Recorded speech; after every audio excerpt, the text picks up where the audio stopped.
What is going on, guys? It is Wrestlelamia here, back with another video. The 2020 edition of Hell in a Cell is over, and Randy Orton is now the WWE Champion again, cementing his 14th title win. But why did the WWE finally pull the trigger on putting the belt on Randy Orton? Was Drew not good enough anymore? Well, join us now as Wrestlelamia looks at 8 reasons why Randy Orton won the WWE Championship. Be sure to subscribe and hit that notification bell for daily wrestling videos, and follow us on Facebook for exclusive lists.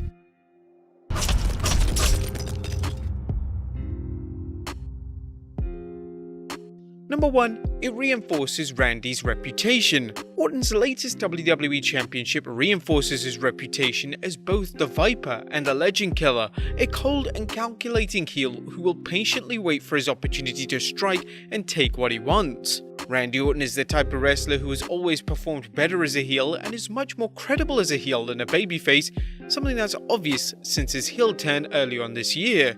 As such, the way he won his latest WWE Championship makes perfect sense for his character when seen in hindsight. After taking out Edge, Orton remembered the thrill of ending careers and doing whatever he wants. Thus, becoming WWE Champion was the next logical step after putting a number of legends on the shelf. When Drew McIntyre proved to be tougher to beat him than he thought, Orton went with his long game, playing on Drew's temper and quest for revenge to keep getting him in the ring. Despite coming up short in 2 pay-per-view matches, Orton drove McIntyre to a third and final match. Watching the Hell in a Cell match, fans can see how Orton waited for his moment to strike, first knocking McIntyre off the cage, all but taking him out of the match. Despite McIntyre's unexpected comeback, Orton stuck to his game plan, dodging a Claymore to hit an RKO and get the win. McIntyre fought hard, but he was ultimately no match for the experience, cunning, and long-term strategy of the Viper.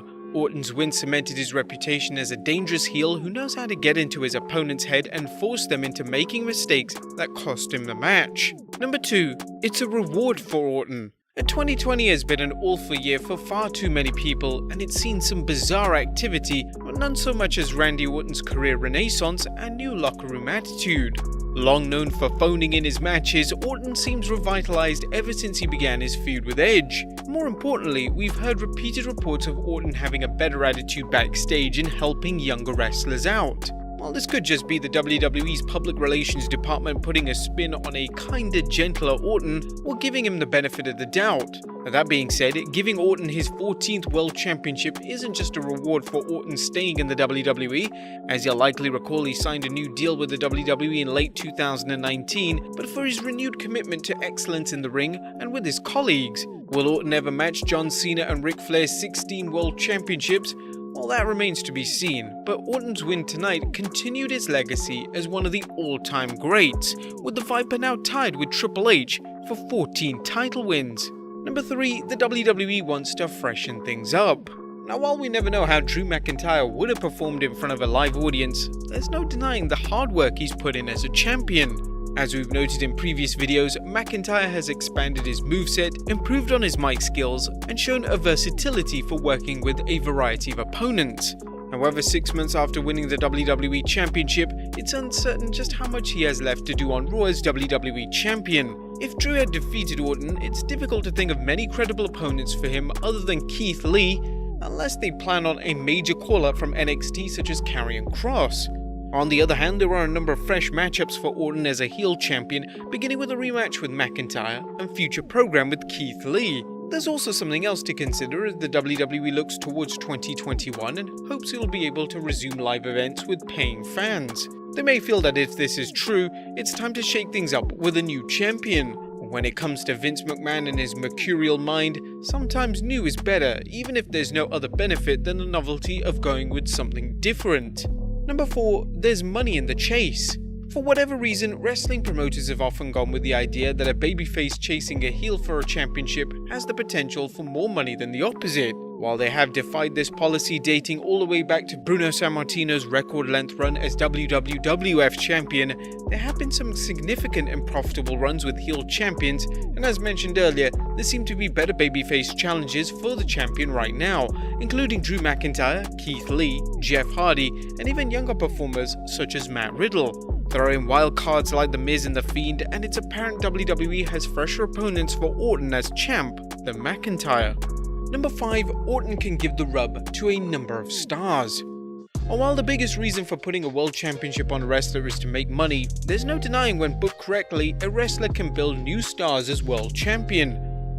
The classic example, of course, is Nature Boy Ric Flair, who routinely defended the NWA World Championship throughout numerous territories, making local wrestlers look great, even in defeat.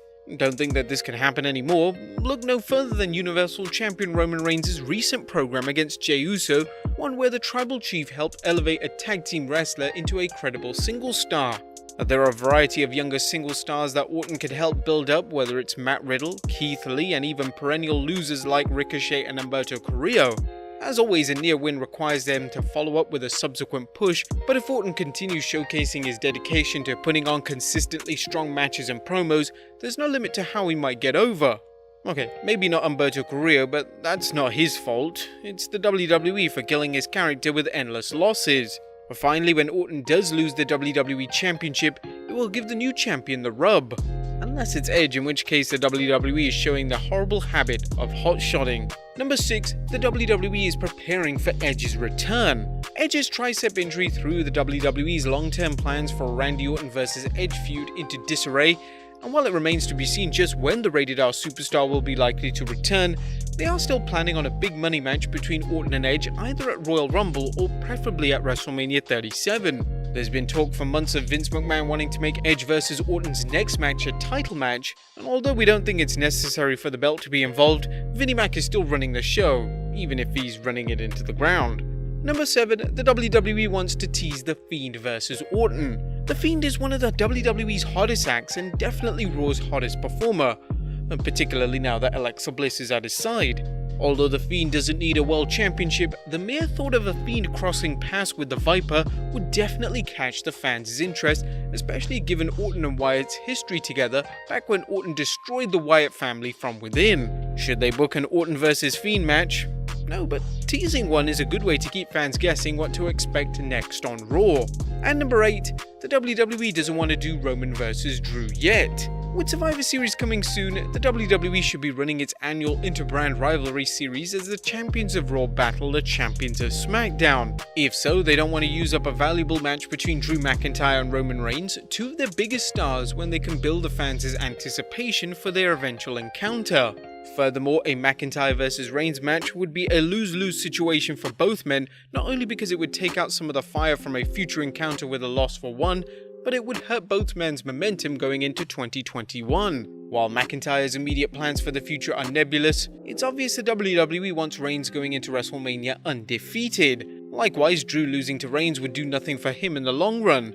But there you have it, guys, the 8 reasons why Randy Orton won the WWE Championship. What do you think of Orton's win, and what do you think of our reasons explaining his big win? Let us know in the comments down below. Subscribe if you haven't already, follow us on Instagram and Facebook for exclusive lists, and I'll see you next time with some more wrestling content.